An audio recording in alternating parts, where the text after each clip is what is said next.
अथवा दुष्यंत कुमार की काव्यगत विशेषताओं का विवेचन कीजिए। अथवा दुष्यंत कुमार के काव्य के कला पक्ष एवं भाव पक्ष की विशेषताओं का विवेचन कीजिए। उत्तर: दुष्यंत कुमार का हिंदी साहित्य के समकालीन कवियों में महत्वपूर्ण स्थान है। उनकी कविता जन जन की कविता है।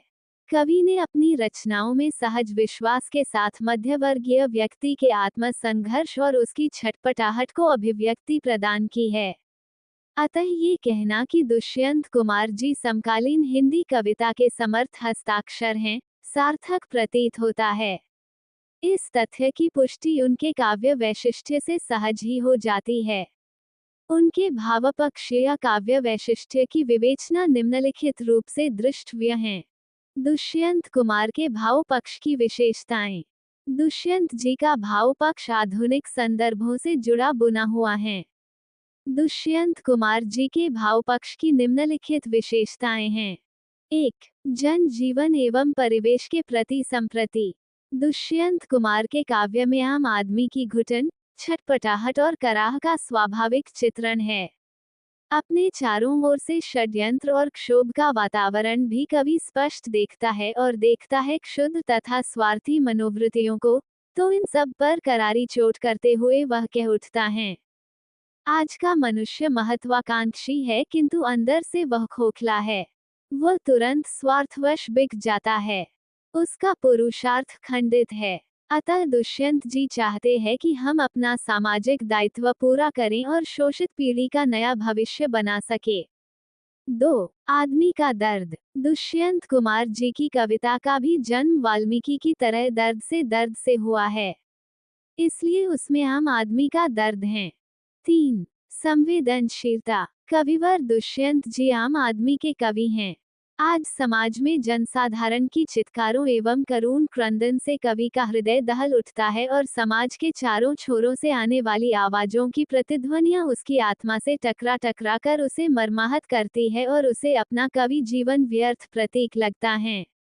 4. क्रांति का स्वर। दुष्यंत जी समाज की शोषणकारी व्यवस्था को पूर्ण रूपेण बदलने के प्रबल पक्षपाती हैं।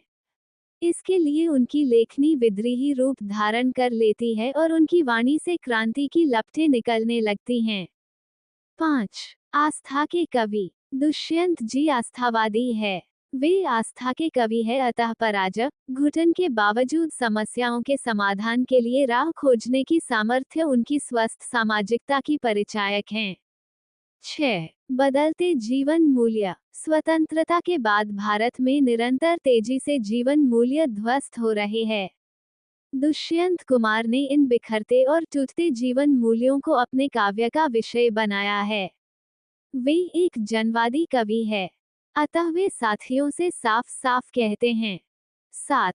यथार्थ का साक्षात्कार। दुष्यंत कुमार ने जीवन के यथार्थ का साक्षात्कार किया है। उन्होंने जनता जनार्दन के हाहाकार को सुना है, उसके दुख दर्द को समझा है। युग युग से त्रस्त मानव इस हाहाकार के इतिहास को ढो रहा है। जलते हुए वन का वसंत में उनके उद्गार देखिए। 8. राष्ट्रीय भावना। कविवर दुष्यंत जी की राष्ट्रीय भावना पवित्र और आडंबर रहित है। उन्हें देश प्रेम के नाम पर किए जाने वाले दिखावे आडंबरों से भारी चिढ़ है। कवि कहता है कि लोग देश प्रेम के नाम पर युद्ध की और मातृभूमि की बातें करते हैं, वे देश के लिए लड़ते लड़ते मर का संकल्प लेते हैं, किंतु क्या यही देश प्रेम है? कवि कहता है कि मुझसे ये सब दिखावा नहीं होता है। 9. आस्था का केंद्र बिंदु मनुष्य। दुष्यंत कुमार का समस्त काव्य मानवता का गायक है, इसलिए उसमें मानवीय पीड़ा के साथ विषय के लिए विश्वास भी है। संघर्ष के लिए आकुल मानवता के प्रश्नों को खोजते हुए भी वे लक्षित होते हैं। उपर्युक्त भावपक्षीय विशेषताओं के विवेचन से यह सुस्पष्ट है कि दुष्यंत कुमार की कविता का मूल स्वर आम आदमी है। इसी आम आदमी के सुख दुख, उसका परिवेश ही उनकी कविता के केंद्र में रहा है। इसी आम आदमी की वेदना, बेचैनी, संबंधों का खोखलापन, सामाजिक, राजनीतिक तथा नैतिक मूल्यों के पराभव को उन्होंने अपनी सीधी सादी भाषा में बयान किया है। दुष्यंत कुमार के कला पक्ष की विशेषताएं। कला पक्ष की अभिव्यक्ति की दृष्टि से भी दुष्यंत की कविता अत्यंत सक्षम है। सीधी सादी, सरल अभिव्यक्ति, वार्तालाप की शैली, चिर परिचित बिंब विधान तथा आम आदमी की बोली बानी दुष्यंत कुमार के शिल्प विधान की महत्वपूर्ण उपलब्धि है। दुष्यंत कुमार को लगता है कि शब्दों ने अपनी सार्थक पहचान खो दी है। दुष्यंत कुमार के कला पक्ष की निम्नलिखित विशेषताएं हैं। 1. बिंब विधान। दुष्यंत कुमार की कविता बिंबों से भरपूर है। चिर परिचित बिंबों की बानगी के लिए निम्नलिखित कविता देखिए, जिसमें व्यक्ति की हताशा, टूटन और विवशता का बिंब किस प्रकार स्पष्ट हुआ है। 2. प्रतीक योजना। नई कविता में प्रतीक योजना का विधान भी है। प्रतीक में अपनी बात किसी माध्यम से कही जाती है। काव्य में प्रतीक विधान द्वारा सौंदर्य उत्पन्न करने की वृत्ति प्रायः सभी कवियों में दिखलाई देती है। प्रतीकों का मुख्य उद्देश्य भावोत्तेजन तथा अर्थ को प्रदीप्त करना है। दुष्यंत कुमार की कविता में नवीन प्रतीकों का प्रयोग हुआ है। 3. प्रस्तुत विधान। कविता में भाव सौंदर्य की उक्ति एवं चमत्कार सौंदर्य के उत्कर्ष के लिए अप्रस्तुत विधान का सहारा लिया जाता है। नई कविता ने इस क्षेत्र में क्रांति की है। उसने नए नए उपमानों की खोज की है। नए प्रयोगों, नवीन उपमानों की दुष्यंत कुमार की कविता में कोई कमी नहीं है। उसमें बेतुकी जोड़ गांठ भी नहीं है, अपितु इन प्रयोगों में ताजगी के साथ साथ संप्रेषण की सामर्थ्य भी है। 4. छंद योजना। छंद कविता का नियंत्रण करता है, किंतु वर्तमान में मुक्त छंदों का जमकर प्रयोग हो रहा है।